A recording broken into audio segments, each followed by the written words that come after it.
Not everyone gets out of Quantumania alive, but how can that character possibly come back from their shocking death scene? Warning, spoilers ahead. Phase 5 of the Marvel Cinematic Universe is here, and while the Ant-Man movies have typically served as palate cleansers in the franchise, this time around Scott Lang is forced to battle an existential threat. When Scott's daughter Cassie messes around with the quantum realm, the whole Ant family is sucked into a minuscule dimension.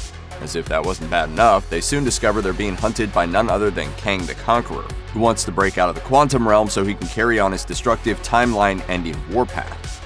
You're an Avenger. Have I killed you before?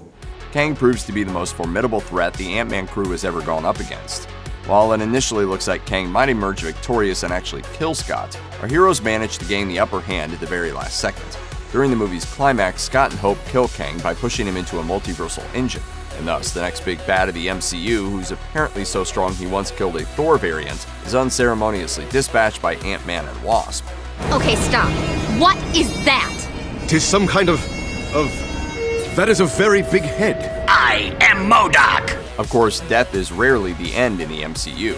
How else do you think Yellow Jacket survived Ant-Man to somehow become MODOK? And given how much of a threat Kang has been promoted as leading up to the film's release, it's fair to ask if there's any way this version of the character could return down the line. So what's the deal? You're not the one with the hammer. That's Thor. We get confused a lot. Similar body types. Who are you? Well, this specific variant of Kang certainly seems dead and gone, as evidenced by the first post-credit scene in which 3 other versions of Kang talk about the exiled one. They outright state that he's dead, so it would appear that whoever will be the major threat to Avengers the Kang Dynasty will be one of these other Kangs, or possibly all of them.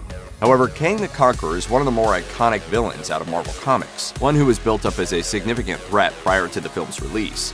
It seems weird Ant-Man would be able to kill him so quickly, so what if the Conqueror isn't actually dead? In the wide world of Marvel, the general rule goes that unless you see a dead body, there's always a possibility a character made it out alive. Scott Lang pushed Kang into the multiversal engine Kang needed for his ship. He could be dead, or seeing as the ship allowed Kang to traverse the multiverse, it could be possible that he's in another reality. He might even be somewhere so far removed from any timeline that not even the other Kangs know where he is, leaving him to be dead. Kang wouldn't have his ship in this reality, so he'd be stuck there, much like he was in the quantum realm. And that doesn't mean someone couldn't find him and help him get back to the timeline in which he was defeated by Ant-Man. If they succeeded, he would have a major motive for wanting to get revenge and take out Scott's world and timeline. If you think I'm evil, well, just wait till you meet my variants. Obviously, there are other Kangs out there. We meet other versions of the villain in the post-credit scene, most notably with Pharaoh, Rama Tut, and Immortus, but it will take time to build them up in the same way as the Conqueror, and his return and personal vendetta against Ant-Man would make for a great set piece in the Kang Dynasty. For now, it seems we'll just have to wait and see.